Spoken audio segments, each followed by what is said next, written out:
wala po tayong nakikita na maaaring sabihing pagkakamali ng Pangulo dahil hindi po ito tinulugan ng Pangulo.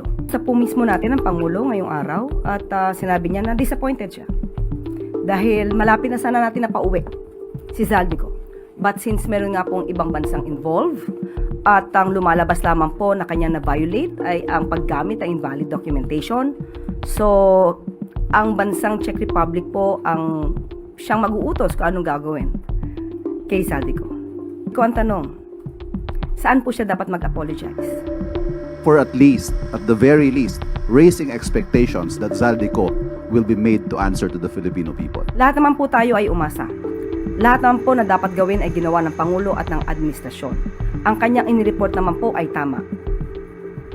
So, wala po tayong nakikita na maaaring sabihing pagkakamali ng Pangulo dahil hindi po ito tinulugan ng Pangulo.